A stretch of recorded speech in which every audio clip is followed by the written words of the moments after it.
I'm Lyman, and I'm here with my good friend Marcel, and together we are Jazz and Grass. Welcome to our podcast, Jazz and Grass, and other stuff too. So, we had an idea of some stuff to talk about today, but we're just gonna wing it. That's kind of the plan, right? If you have a podcast, you should be thinking of things to talk about beforehand, hopefully, right? I don't personally put too much thought or effort into anything I do, so. Well, yeah, I think most people who know you would say that that's true as well. They can see that in you. I don't give an F about nothing. All right, so I guess me and Lyman, we talk a lot on Facebook Messenger, because if you didn't know, Lyman lives in Arizona and I live in North Carolina now, so we're a good ways apart. But whenever we shoot each other a message, it's normally about music theory or about jazz and grass on Instagram or whatever it is we talk about. But recently we had an interesting talk about a lot of just sort of technique related stuff and about how we get stuff done on the guitar. And we thought it would be a cool talk because that's not something we get to show on Jazz and Grass, right? We just play the lick and... Yeah, just play the lick and show the tab, and it's like, here, learn this. It's easy. It's not hard. Yeah, and the interesting thing is that, you know, sometimes you pick strokes, you know, go a certain direction, or you use a certain way to get the lick done, and, you know, the audience doesn't get to see that. All they get to see is, like, the finished lick at full speed. Sometimes it's hard to catch those things. Before we get into that, I do want to ask you a question. What's the tap water like in North Carolina? Oh man, that's actually a great question. So I don't notice it, and I think it's because I moved around like more as a kid. I think I had, you know, so much tap water that I'm now tap water blind. But but my girlfriend, she does notice it, and she says that the water tastes like weird to her. And she says more than anything, she smells it when she like uses a sink or like takes a shower. She says that, like, you know, when she's done, like, her hands will smell like the water. And I'm like, what? I don't get that at all. If anybody listening doesn't know, we're both from a town called Bellingham, Washington. And I was born and raised there. And the tap water there was unbelievably clean and tasty. And now you live in Arizona where there's no water, which is where I grew up. You get the water trucked in. Speaking of water, just took a big old gulp. Yeah, Lyman's water cup of the day is sort of a teal plastic. Imagine what your mom had in the 90s. For like a 6-year-old child. Yes. That's what my wife thinks about me. That's good. But yeah, the whole technique thing, that's a rabbit hole, man. Yeah, so I think the big thing that's worth talking about is how do you pick something when you have to hit 3 consecutive strings in a row? So for instance, if you have to hit like your G string, your B string, and your E string all one after another, how would you get that done? To me, that's just essentially one movement. That's a wrist movement more than a pick stroke. Just down, down, down, like. That's how I would approach it. See, which is really interesting to me, because I don't think that's. That's certainly not the common convention in the bluegrass world. I think you'd find a lot more people either alternating the entire time, or if it was in the case of like a triplet, maybe doing like a down, down, up, so that your next stroke is a downstroke. It's strange. So what happens? Let's say you're doing like a triplet, and you did a triplet down, down, down, and then your downbeat is now an upstroke. Yeah, that's not a problem for me at all. I learned about economy picking like 6 or 7 years ago, and once I discovered that, I just didn't look back. So essentially, if you don't know what economy picking is, anytime you're moving down a string like that, you're going to use a downstroke. And every time you're moving up a string back down like this, it's going to be an upstroke. So right. The idea is that if you ever, if you're already doing the motion towards the next string you're going to hit, you should continue that motion. Right. Yeah, that's how I look at it. I have a pretty weird philosophy on technique. Like, to me, technique is there for two major purposes. One, to make things easier, and two, more importantly, to limit injury, like avoid injury at all costs. Yeah, that's very true. I mean, like, there's a lot of different ways to get things done, and the majority of the reasons we stop doing things certain ways is because they hurt you. There's so many different ways to injure yourself playing this instrument. Like I'll every couple months or so reevaluate my technique, just do all my basic moves that I use all the time and see if there's any sort of tension anywhere, anything that could, possibly hurt me in any way. And if that's the case, I will address it. That's the most important part when I'm reevaluating my technique. But also, if there's some stuff that I want to do that's a little bit too hard that I can't do, I'll take a look if there's something I could change with my technique in a not too big way that would make that easier. Usually, it comes from limiting motion for me. So, I think a really good, I think a really common question that I hear a lot is, you've done something for, a certain way for so long, and this is how you gig, this is how, like, you've learned the songs with your band, this is how you do everything, and you go to make that technique change, and how do you, like, begin working that into your, performance lifestyle and everything? A great example that happens in bluegrass a lot is that people, when they try to play fast, will try to cover those notes with a lot of hammer-ons and pull-offs. The problem is that when their, right hand, their pick hand starts catching up and they can start to pick all of those notes, they have this weird sort of battle where they're like, well, I've been doing it this way, but now I can start doing it the normal way, but it feels uncomfortable. And, how do you go about implementing your changes in technique? I only make very, very small changes. Stuff that's real, real small. Like, it pretty much always has to do with limiting motion. Like, I'll find an extra motion that I'm doing that's completely unnecessary. Usually having to do with my pinky. And a lot of times I'll have to think about putting my pinky closer to the fingerboard. That's one thing that's just a real small change that I started to implement recently. And you can, watch me on Instagram and see if I'm following that or not.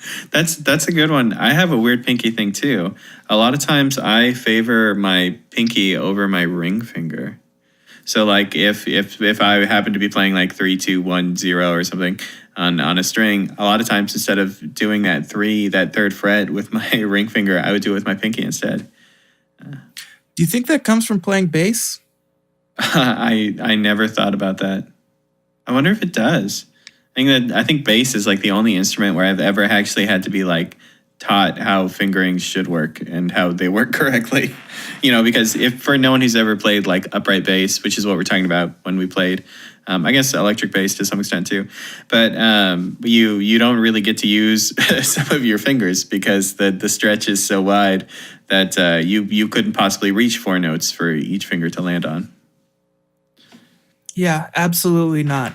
The intonation would suffer, and you'd almost certainly injure yourself unless you had huge, giant mammoth hands. Yeah, so anyone out there with really big hands, upright bass is just waiting for you. Yeah, there are 2 requirements to being a working upright bass player. 1, own a bass. 2, this one is a little optional. You can get away without it. Own a car. You have those things, you'll be working. That's great. I like how none of the qualifications involve knowing how to play the instrument. No. Anyway, back on the technique train though. So the other thing that we were talking about over the phone was we were talking about how the picking motion actually works. Yeah. Right. And so, this is something that you might want to look at in your own playing if you're listening to this. But a lot of people slant their pick in some way, and there's two different really common ways to do it. You can slant the tip of your pick towards the ground or towards the sky.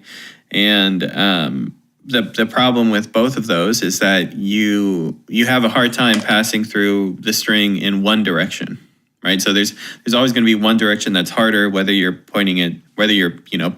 slanting your pick downwards or upwards. And then the third way, which is kind of less common, but you see it in a lot of really talented players, is to actually have a sweeping, like arcing motion. So the pick dips out of the plane of the string every single time it passes through.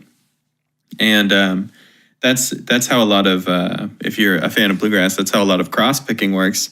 When people are crossing strings, like we were talking about earlier, it's all an arcing motion, and that's the only thing that allows you to hit separate strings so fast after one another. One of my good friends told me, you're a two-way pick slanter. And I had no idea what that meant. And Marcel helped me understand it a little bit better. But it was something I was just innately doing. Also, just one thing to show how much of a moron I am. Like, when you explained like slanting your pick down to the ground or to the sky, like that made it click for me even more. I'm like, it either goes up or down, but I don't know how to explain that. Ground or sky. I'm an idiot. Yeah, man, that's great. Anyway, one thing we did kind of notice though is that if you're looking for that arcing motion, and you want to dip out of the plane of the strings to pick a little bit faster, and I don't know if we can give an example. I'm not sure if I can even really try to do like an upwards pick slant or something. It's so hard for me to keep my pick actually facing that direction. Absolutely. Like, that's one of those things. We've been doing it for so long. That arcing motion though just seems to let you can just, it feels like you can get out lines faster. I don't know how you would get out stuff that fast if you were trying to maintain a pick stroke in a certain direction like that. Although that's just us. We're preaching to the choir. We both pick the same way. And we're like, yeah, you got to do it this way. This is the fastest way. To me, one of the reasons I like this technique is because it goes into my whole philosophy about playing loose and playing relaxed. The way I slant my pick, my forearm and wrist is very, very, very relaxed and loose. And I don't have to hold tension to keep my pick one way. I don't have to hold any extra tension. It's just moving with how the shape of the line, essentially.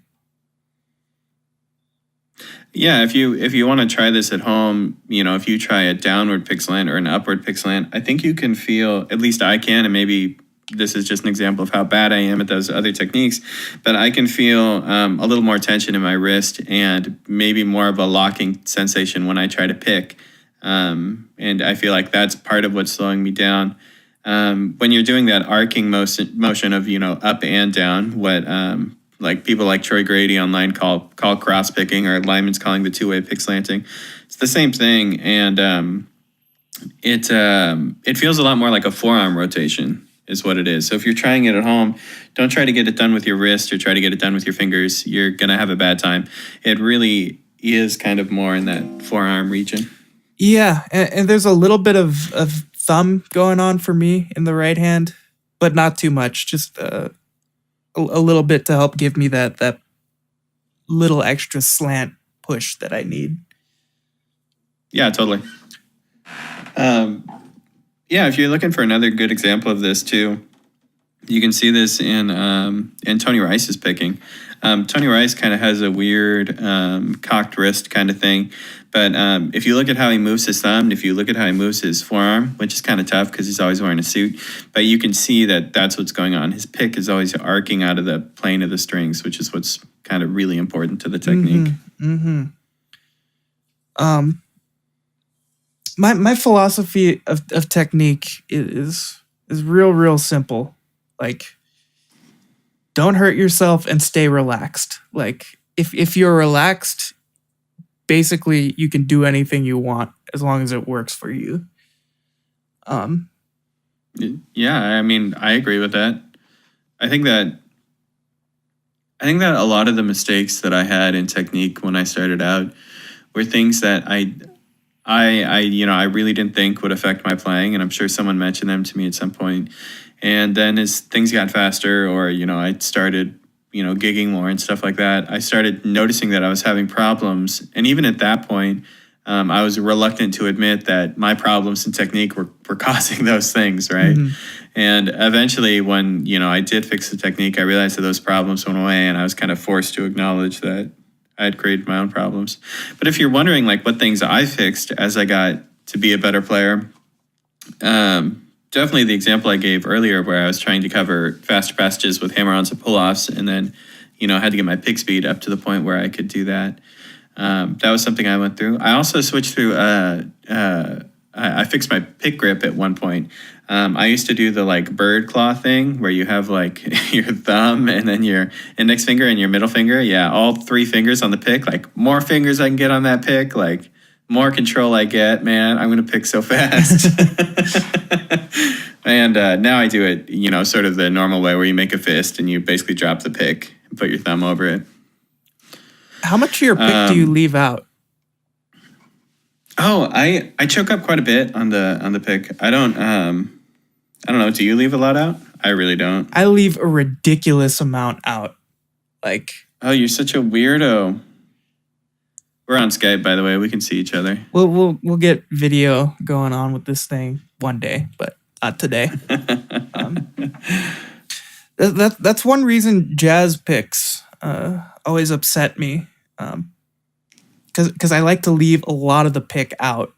And I've had people tell me, how can you even play like that? And I'm just like, I don't know. I just play like that. And the jazz picks are like super small. It's hard to do that. Yeah. You can pretty much make your own jazz pick by just cutting a regular pick with some scissors.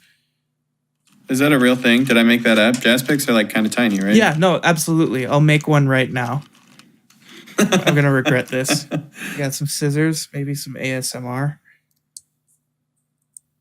Did you hear that? Was that cool? Yeah. Yeah. Here, I have my little bucket full of picks if you want more ASMR.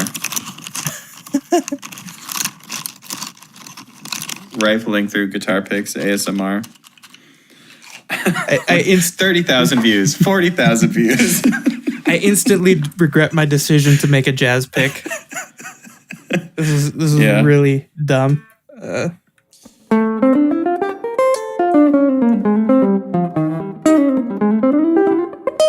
Why is that a thing, Lyman? Why would they do that to you? Jazz picks? Yeah. I don't know. Like, I don't know. So, I as a bluegrass player, I normally play a blue chip. If you're not familiar with blue chips, they're like somewhere between $40 and $50 for one. They're kind of insane, but they're kind of supposed to never wear, and I've never noticed any wear on mine, and I've been playing it for years now. And all of the sides look the same. I can't tell if one's been played more, and it still looks brand new. So that's why I use them. They also have a wonderful tone, and you can get stuff put on the back. Mine says Billy Goat. Also, hashtag not sponsored. This is not in any way sponsored by Blue Chip Picks. But I'm comparing my Blue Chip to a Dunlop Jazz 3 pick. And it looks like you could fit almost like 3 of them inside the Blue Chip. Look at how tiny this thing is. That's mind blowing. Yeah, they are small. I use Dunlop picks, the kind 1 millimeter, they're blue. You can get like 12 of them for $1 on Amazon. So that's our dichotomy. Yeah, there you go. You think they hold a candle to the blue chip? Never tried a blue chip, but absolutely not. They, of course, they wouldn't. They're like 12 cents a piece. Well, who knows what the blue chips cost to manufacture? They might just have an insane markup. Mm-hmm. For some reason, I don't think that's true, though. And I'm back. I actually had to run and get a new pick from my pick storage place because I can't do that. Wait, your pick storage place? What's that? Where? It's on my speaker next to my bed. That's my pick storage place. Or sometimes the floor. The floor is a pretty good storage place. Oh, man. Do you ever refer to the pick storage place as the PSP? I should. I will from now on. But I've got a regular pick again, and it feels much more comfortable in my fingers.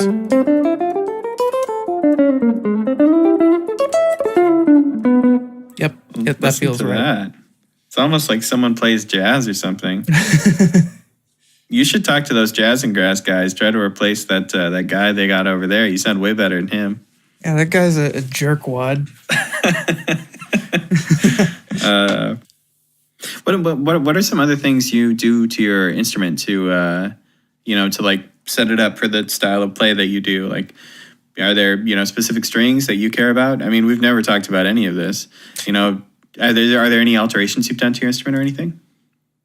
I do all of my own setup stuff, which is very dangerous because I have no training in that whatsoever. I've only watched like one YouTube video on how to set up an instrument. Well, at least the YouTube video was related to a guitar. At least the YouTube video wasn't like how to unclog your sync, and you're like, all right, I can work on this guitar now. Generally, I like to keep the action pretty low, not too low. I do like to dig in a bit when I'm playing, and if your action's too low, like it's hard to dig in. But I use primarily two different guitars. One hollow body Oscar Schmidt OE40, and that I have 13 gauge flat wounds on. They're either 13s or 14s. I don't know. There's some ridiculous gauge. And the action on that is a little bit higher than my other guitar, which is a Squier Strat. And on this, I just got this guitar. I've got 10s on it, Ernie Ball Slinkies, regular Slinkies. But I think I'm gonna change these out for flat wounds. Yeah. My setup hasn't bothered me up to this point. It's not too out of tune. That's good, man. What about your, we talked about this a little bit. You said that you're kind of like an all the way on or all the way off guy when it comes to like your tone knob, right? Yeah, that's how I operate. I think that's because I have bad pots. 0 to 2 will be like, it'll actually be like 0 to 10. And 2 and 3 is like 80, and then 4 to 10 is like 80 to 100 as far as the tone knob goes. But I use my bridge pickup, or no, the neck pickup. I use the neck pickup primarily, and when I'm playing jazz, I'll usually have the tone knob all the way off.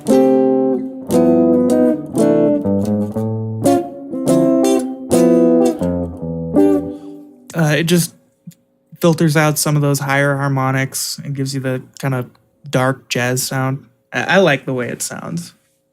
Yeah, totally. But yeah, it's either or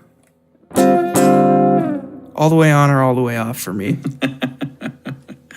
It sounds like basically that's what that knob does anyway, right? Yeah, that's pretty much with this potentiometer, that is the knob. It's like a switch. Right. Well, when I'm playing bluegrass, I mostly play, basically exclusively play a Martin DC or a Custom, which is a cool guitar, kind of a rare guitar.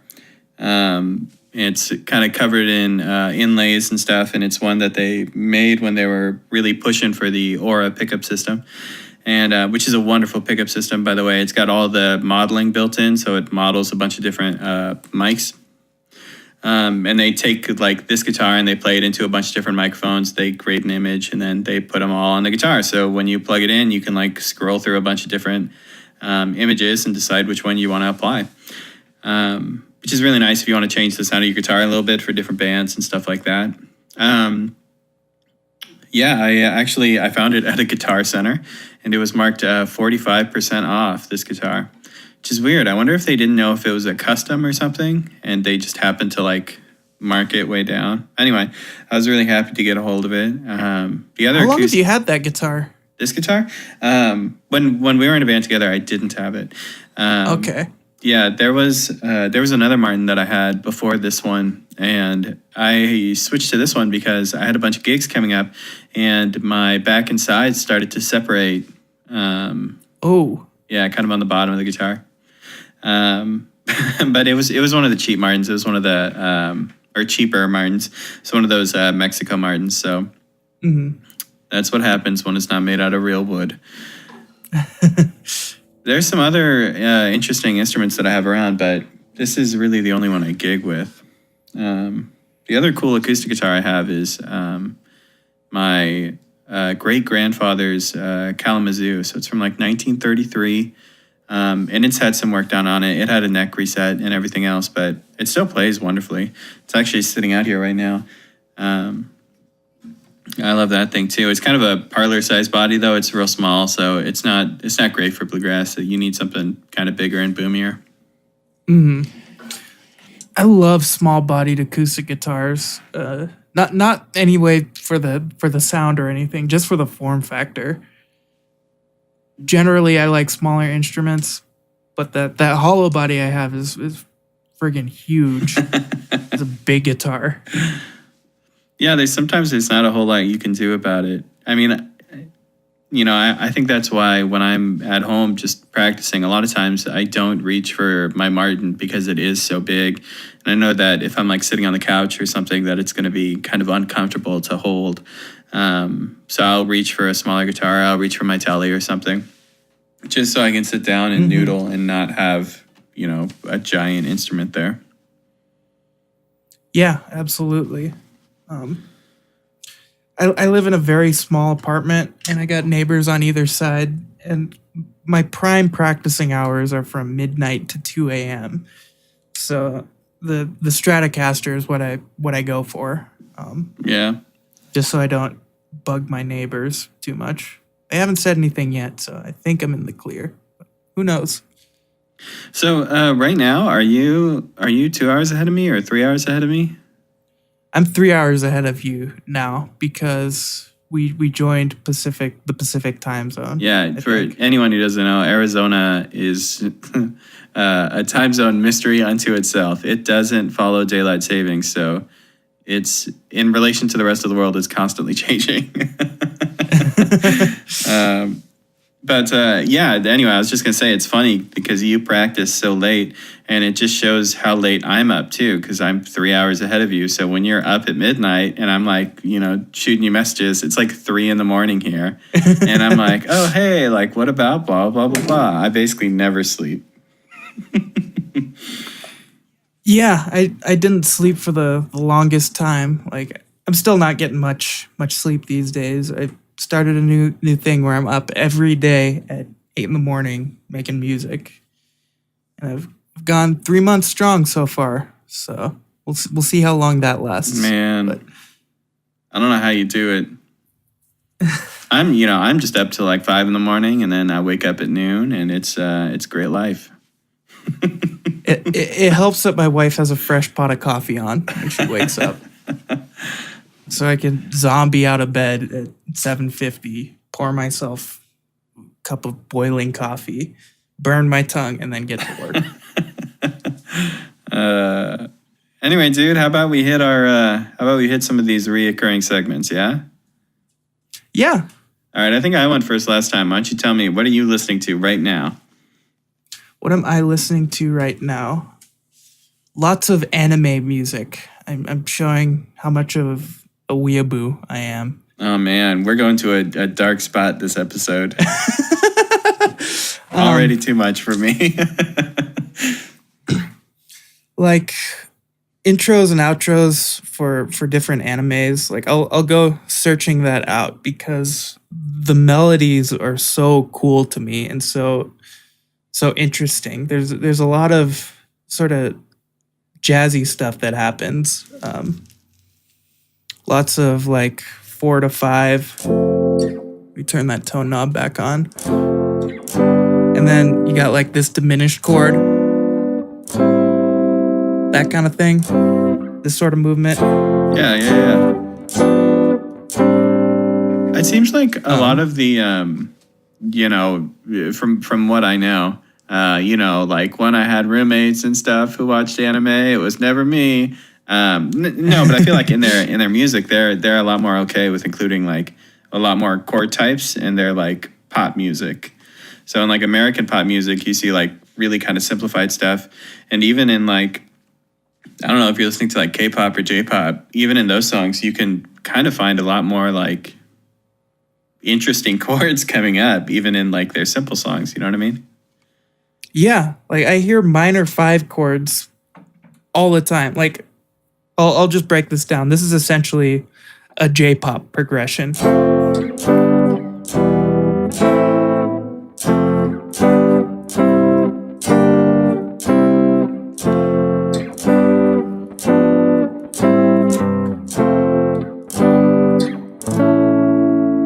Oh man, Lots of Mixolydian, lots of cool modulations. Pickety third. So I'll break down what I played. I'm in the key of C. This is F major, G major, just standard bar chords, E minor, A minor. So that's 4, 5, 3, 6, 4, 5, 1. The 5 chord, but it's a minor, to a 1 dominant chord, back to the 4, to the 5, sharp 5 diminished, to the 6 chord again. I'm playing that as a minor 7.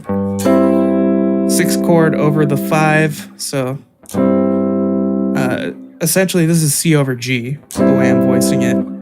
And then 4, 5, major 6. Yeah, it's cool. And it's like way more complicated than stuff we have, even in our cool show tunes, you know? You might hear something in this chord progression. Da da da da da da da da. Nice. I'll let you figure that out. Great. So like just in the melodies as well, there's so many killer melodies. If you've never listened to like any J-pop or K-pop, I encourage you to like just give it a try, just for the melodic and harmonic content. Yeah, totally. It's like, it's just pop music, but still willing to be complicated. It's where I feel like pop music should have gone. Yeah. And I mean, there's a lot of that stuff with Michael Jackson and like music of that era. I mean, with Quincy Jones as his producer, that music is going to be absolutely phenomenal. But somewhere I feel like there was a turn that was taken. And I mean, I still like top 40 that's around these days, but I do like my J-pop. Yeah, it seems like a lot of the new stuff nowadays, whenever it wants to include that kind of vibe, it includes it as kind of a It's kind of like a gimmicky song. There's a song that sounds a lot more like, 70s pop or 70s funk or something like that. And it's a gimmick, and it's cool. And like, it's got all of the like, chords and all of the feelings and all the emotion and everything. But then that's not all that artist does. And they're certainly not committed to that kind of songwriting or anything. And then it's back to a 3-chord pop song. Which are still cool in their own right. Yeah. # semi-charm kind of life. So what about you? What are you listening to this week? Yeah, so I've been listening to a lot of a band called Newgrass Revival. And if anyone doesn't know, they're kind of a precursor to a lot of Punch Brothers kind of stuff. So they're one of the first bluegrass bands that started. Sam Bush, their mandolin player, did a lot of doing chopping on like 2 and 4 in a kind of like rock beat kind of way. So they did that in a bunch of tunes. They did a lot of stuff that wasn't like that didn't have like a boom chuck kind of feel. Instead, would have like a real like rock kind of backbeat feel. And it's really cool. The lineup that has John Cowan and Pat Flynn, which is sort of later lineup, like the real 80s lineup, is amazing. I mean, he's got such a great voice. It sounds like bluegrass Hall & Oates is what it sounds like. Like, I encourage everyone to go listen to it just because it's such a weird thing that happened. It's just like this awesome, incredible, powerful vocalist, a bunch of great instrumentalists. They're doing this kind of like 80s pop sound, and they're just killing it. And they're so capable. And then you get these weird moments. Oh, and they all got like these beautiful mullets, just the best mullets you've ever seen. And there's a bunch of videos of them doing I guess it's Austin City Limits kind of thing. And but like Ain't That Peculiar, which is that's Marvin Gaye, yeah, I think. You Don't Knock, great like gospel tune in the middle of the night is like, I think is one that they wrote. I mean, like those 3 tunes, even if you just want to listen to those, I mean, they're so good. And I guess I feel kind of guilty too. I've been loving it because they're kind of like a piece of bluegrass history that I'd missed a little bit. And people would like bring up Newgrass Revival, and I would just kind of nod my head like, oh yeah, I know what that is. Like, I've heard that name before. And I'm finally going back and listening to it, and I realized like, oh my God, this is so good. Like, how could I have missed this? It's definitely not for anyone who's real traditional in that aspect or is, wanting that first generation kind of stuff. This is not that. This is definitely more progressive, more modern stuff. But, still in the 80s. It's so cool, though. I want to touch on one point. Like you said, you would just nod and say, "Oh yeah, I know that name." That's something I'm trying to like actively stop doing. Like somebody drops a name, I'm like, I've never heard of that. Just being more honest about it. Oh yeah, I mean, you're only hurting yourself every time you do that. It's yeah. The thing that grinds me a little bit is when people are like, "Oh, how have you never heard of that?" Well, I have things that I'm interested in, and I'm looking, I'm spending time with those things. Like I like to dive pretty deep into like a singular topic, so it's real easy for me to miss something that was, pretty big. Or oftentimes when I hear you've never heard of so and so, not that big. Yeah, right. And I think it kind of goes along with that gatekeeping kind of mentality, which I hate. And gatekeeping normally gets talked about in like when it comes to like, I don't want to say online bullying, but here I am saying it, online bullying. And people talk about gatekeeping, which is essentially like keeping people out of any kind of community by just saying like, you don't know enough. And oh man, if you want to talk about some of the best gatekeepers in the world, let's talk about the jazz and bluegrass scenes, because there's some serious gatekeeping going on. And that's part of it. That's like, I feel like people who say that are almost like checking to see if they can like, kind of shoulder up on you for a second. They're like, what? You've never heard of Newgrass Revival? Like you shouldn't even be playing the music if you haven't heard that, man. Sometimes they say that as a joke, but it's bad. It's not good for the scene. Please don't do that to people. Like if someone says they haven't heard of something, just like be cool with them and tell them why they should know it. Absolutely. Like Autumn Leaves is one example that comes to mind for me. You can sometimes be looked down upon if you want to play Autumn Leaves in the key of E minor.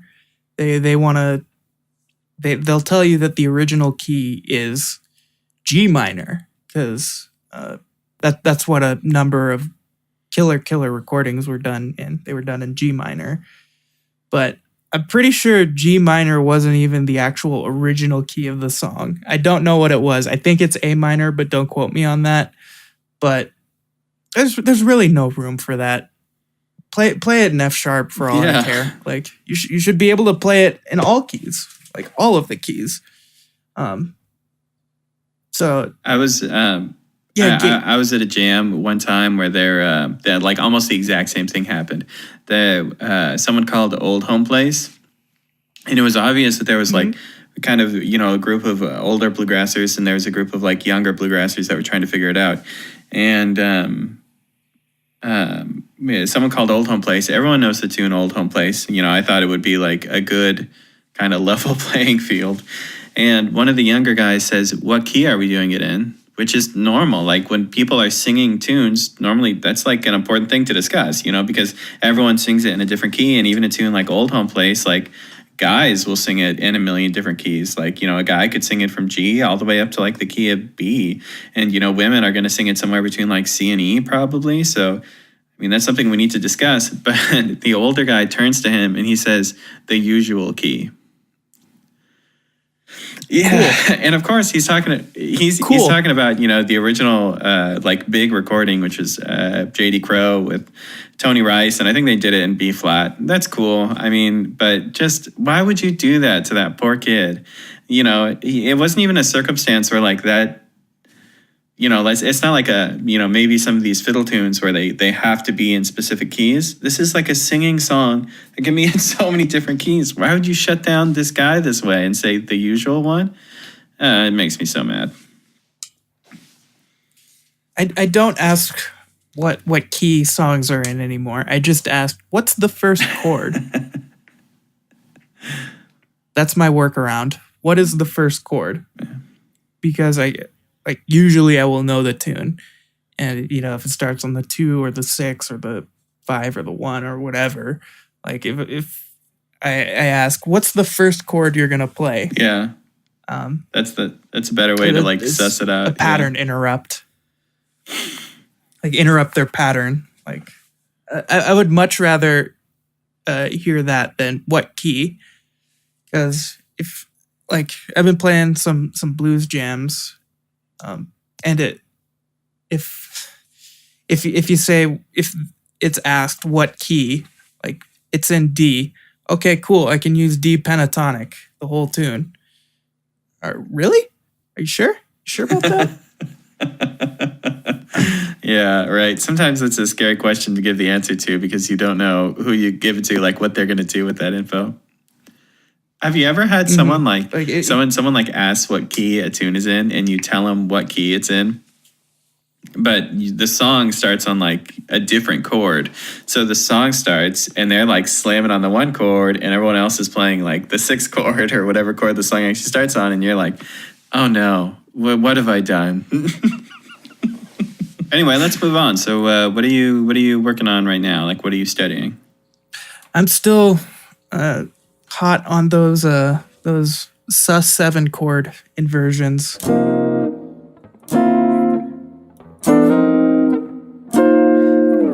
Are you gonna toss those into some of your J-pop songs there? That is a really good idea. That's why they pay me the big bucks. This one in particular, it's stacked fourths. I'll just talk about that one a little bit. Anytime there's a minor chord with a 3 function, so say I'm in the key of A flat, I'm gonna opt to use this minor 7 voicing. It's starting on the A string, 3rd fret, 3rd fret, 3rd fret, 4th fret.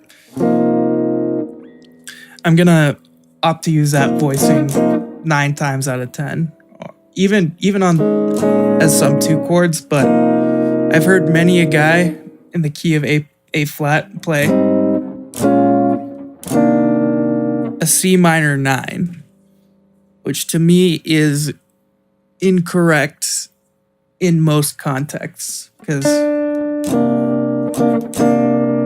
you have that note up top, which would be cool in A flat Lydian, but a lot of times we're in A flat major.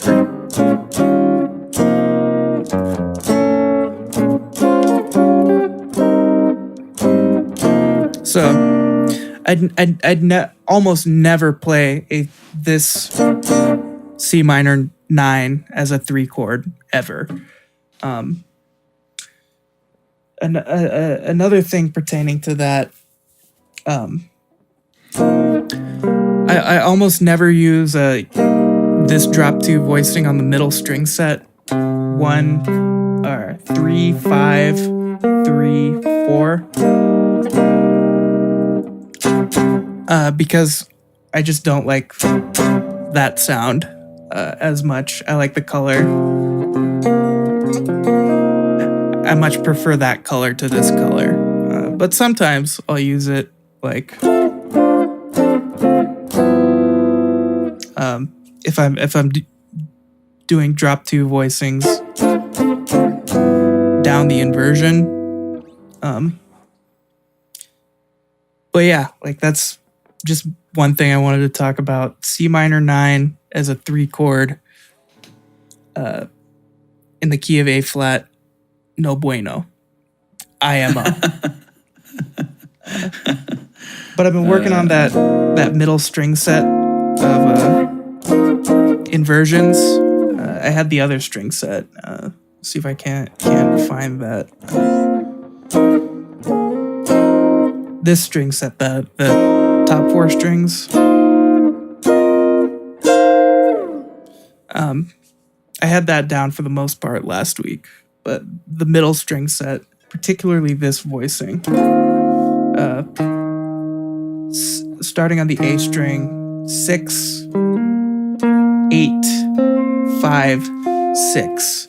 Oh yeah, that looks real comfortable. Yeah. A lot of times, like, if I'm recording, I'll hold my guitar like this so I can get kind of more like a... I like how you said like this, and then you thought about it a little bit, and you're like, oh yeah, I'm just talking into a microphone. No one knows what this is. Like this. He's holding his guitar like upright, so it's the neck's like pointing upwards. Like a kind of like a classical player would hold their guitar. Yeah. It allows me to get a bunch of really wide stretches.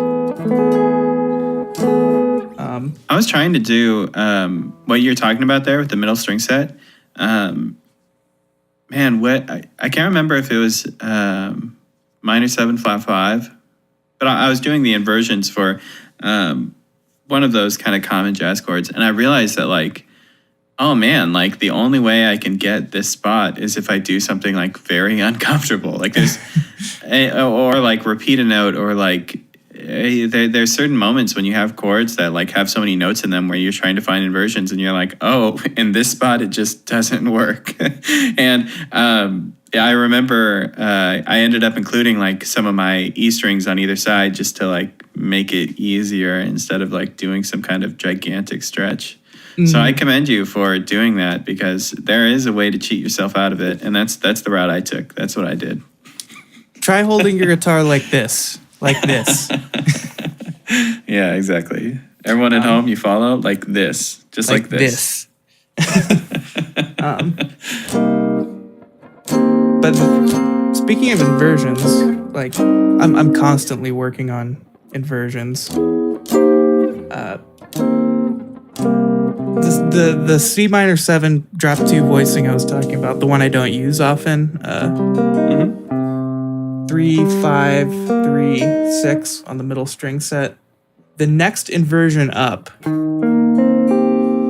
6, 8, 5, 8.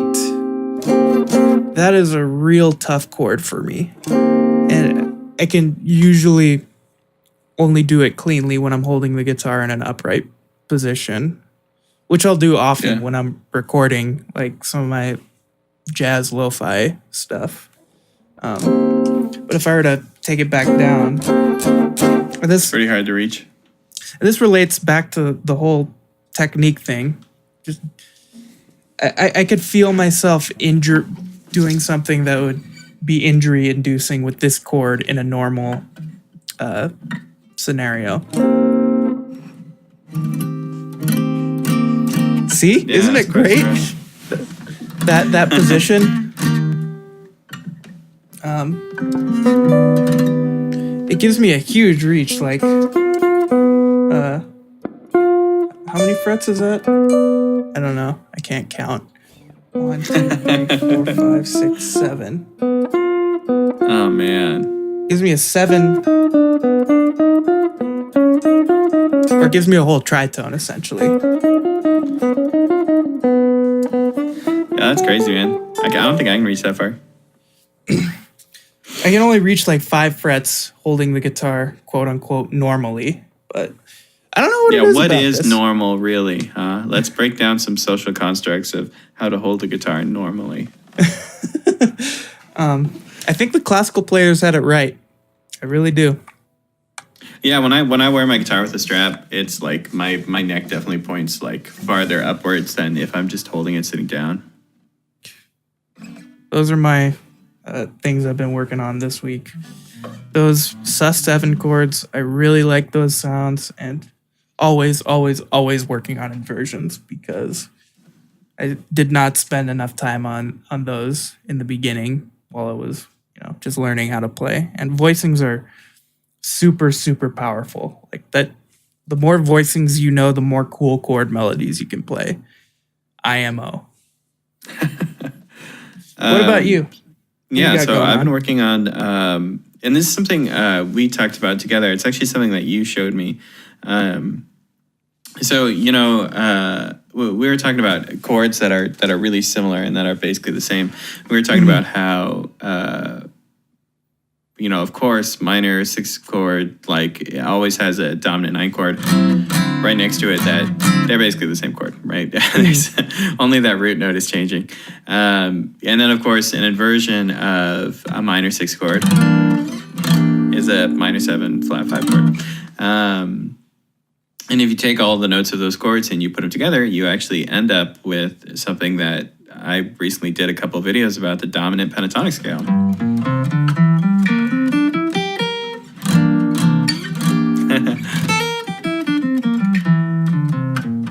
Which is really neat that you end up with a pentatonic scale just from these chord tones, and but you end up with a couple weird things. For instance,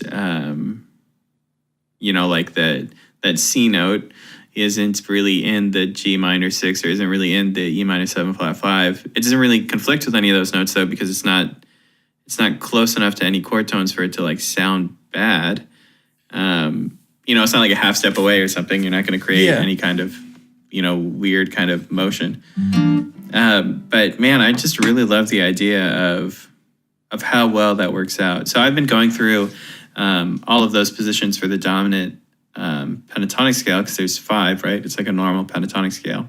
And I've been trying to sort of track which parts of the chords I'm playing. So, if I was playing like the minor 6 chord, I could go through it and I could name, what every note is. Here's, the 6, here's the root, right? 3 and 5, and going up through it. And then the interesting thing is that same shape in that same spot, it's going to have a different set of names for when I'm playing for like the C9 or playing for the E minor 7 flat 5. And it's interesting to try to figure those out and kind of wrap your brain around how each of those scales was constructed and like which arpeggios you're using and stuff like that has been really interesting for me to think about. I think that sometimes when you find situations like this where you're like, hey, I can use this, kind of approach for like all these different situations, it's really easy to try to like think backwards through it, where And I don't think that's the right thing to do, where if I was like, hey, oh man, here's an E minor 7 flat 5 chord coming up, let me just think backwards for a second. Okay, that would be the third of like a dominant 9 chord. So I know that I can use my C, dominant pentatonic. That's not the way to do it. That doesn't help you because you're doing all this like math to try to figure out like what scale you should actually use for a situation that's probably like 2 beats long. So, you kind of have to do the hard work of figuring out how these shapes relate to all the different chords. Anyway, that's actually why I was doing all the different inversions, and I was doing my middle string set and my top string set for those 3 types of chords, because I was trying to see how they all lined up with those different positions of the dominant pentatonic scale.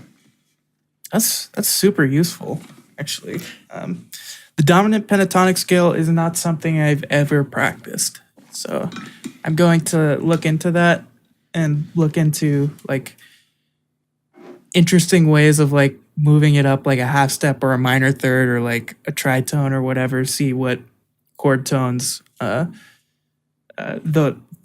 scale hits like superimposed over a different like dominant chord. Yeah, totally. There's probably some like more outside applications where like you'll end up hitting like sharp and flat 9 or like, whatever if you scoot it up. It's kind of, just work like this, I always find kind of frustrating. Like I enjoy it and I love like doing work like this where I'm like mapping things out and I'm like remembering them and it's becoming like ingrained in my playing. But it's also kind of frustrating because at the end of the day, you're like, great, is my playing better? Not really. My understanding of the instrument is better, but like I didn't learn like any licks or anything. Like I didn't learn like, the melody of a tune, or I didn't learn how to improvise better. Like I still have to take this scale and like turn it into something useful. We are such different guitar players, man. Like I love the whole math thing. That's probably why my, execution is garbage. I don't spend enough time with it. I spend too much time worrying about stupid junk like, oh, I wonder what altered tones I could get putting this 4-note grouping over this chord. That's what turns my gears. Interesting solutions. That's what turns your tuners. That's what turns my tuners. Interesting solutions to essentially what are math problems.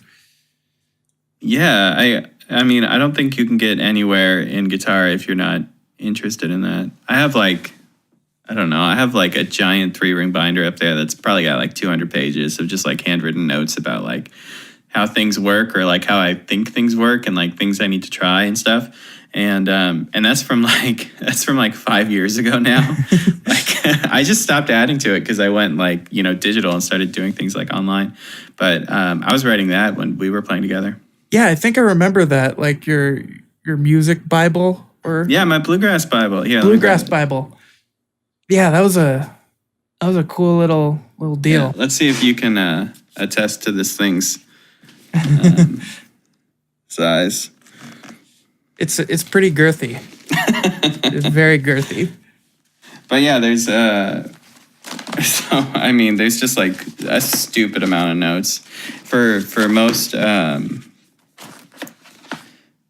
for like the majority of keys. There's like a page where I've mapped out like my major pentatonic and like the blues, and then like the major scale, the minor scale, and the minor pentatonic, and then like a mountain scale on top of that, and then like all the modes right next to it on the next page, and they're all just like handwritten like little dots and little scale charts. And it's from the period where I was getting really into that and I was learning about that stuff. Have you thought about digitizing that? So like, people can look through my madness. Like literally just scanning it and turning it into a big old PDF. It would be cool. I'd like to take a look at that for sure. It's not, it's not anything mind-blowing or anything. It's just more like, it's just more like a reference point for me now, where if I ever want to like look back on what I thought about how certain things work or how I learned certain things, I can always look back and check and see what it was like. I think having all those pages as like a reference would be an extremely powerful tool for like students. Yeah, totally. And just be like comb through the madness that I did. I've written like 10 handwritten notes, like not about music, just about things in general in like the last 12 years. That's how much I've written by hand. I look like my handwriting looks like the handwriting of a serial killer. It is not pretty. So I just type everything just to save people some trouble. Yeah, right. No one wants to try to read that. Mm-mm. Maybe you should give up on this guitar thing. You should spend more time on your penmanship. Yeah. My mother always wanted me to spend a lot of time on my penmanship. That's a true story. Oh, man. What happened to you? Where did we go wrong? Yeah. I stopped giving an F about anything. Oh, man. Well, I guess we're kind of here, right? You got something else you want to add? I just wanted to talk about like the what you were going through with the inversions of the minor 7 flat 5 chord or the minor 6 chord or the rootless dominant 9 voicing. Yeah. It's all the same thing. To me, that illustrates a huge point that context is king. Like these 4 notes in different inversions, they're just 4 notes, but in different contexts, like you don't just have to know the notes, you also have to know the context. And I feel like that's something that a lot of the younger players are missing. They're missing context. So don't just think about, what key you're in or that sort of surface level attention to detail. You also got to look at the context. Where is this chord going to? What actually is this chord? It's got these notes in it. What could I play using these notes that would fit the context? I just want to illustrate the point of context and how it's important, and you should pay attention to it. Yeah, it's almost like you need to continually like recheck in with yourself on all these subjects. Like when you first start out, you may think that all the depth you can get is like, what key is this song in? And then you just slam away at your major pentatonic. That's fine. But eventually you're going to realize, hey, I could maybe do different things over every chord. So then that level of depth for you is now, all right, what are all the chords to the song? I'll play to each one. And then you start realizing like, all right, well, all of these chords are like have functions and are functional and they lead to each other and lead away from each other for certain reasons. How can I heighten that, right? And then you take this further and further and further and further until you're looking at like, all right, is this song like more influenced by like this kind of jazz or like this kind of jazz? And you're like, yeah, how am I going to craft these licks to like go with this situation specifically over this chord, which is going to another chord for this reason. And these are the notes that are going to resolve down. These are the notes that are going to resolve up. And the next chord also has this functionality, which I need to honor. And it's all in this key, right? And you're like, all of those levels of difficulty will seem pretty easy to you after you've taken all the steps to become comfortable with everything, in its own time. Mm-hmm. Absolutely. You are absolutely correct on that. And also like another deeper detail, like when was the tune written? Like what period of time was this song created? Who recorded it? Like how did the recordings evolve? What was the lineage of the tune? Yeah. Like, this rabbit hole is so deep, and I feel like I'm just, scratching the surface at this point. Like I'm excited to continue digging, continue grinding, trying to acquire as much knowledge as possible. That's my goal. Yeah, totally. Unless you've got anything to add, I think I'm spent for my brain power. Yeah, totally. I don't have a lot of it. You want to close us out? Yeah. Thank you for listening to the Jazz and Grass and Other Stuff Too podcast. Check us out. Marcel, you can find him at lessonsatmarcel.com, What are your other things? Yeah, you can find me on Instagram. You can find me on Twitter. You can find me on Facebook. What else? Yeah, lessonswithmarcel.com. Bunch of free stuff on there. See, you started it off and then it's all out of order. Then I got to try to pick up the pieces. I always say it in the same order. No, but that's everything. If you're interested in Skype lessons or something like that, you can find me on my website. That's all you need to know. What about you, Lyman? LymanLipke.com. That will lead you to all the places I am at that I want you to find me at. Yeah, don't look too hard. I promise you don't want to go down that rabbit hole. Anyway, so you'll find my anime list. Yeah, right. Don't want that. So the only thing left is the stuff we do together, right? We do Jazz and Grass together, and of course we do this podcast together. Jazz and Grass is a daily lick every weekday. We swap back and forth doing a jazz lick or a bluegrass lick, and we do 2 licks on Wednesday. That's about it. So please give that a follow if you like it. Anything else? I think we're good. I think that's the week. All right, cool. We'll see you next week, yeah? Totally. All right. Goodbye.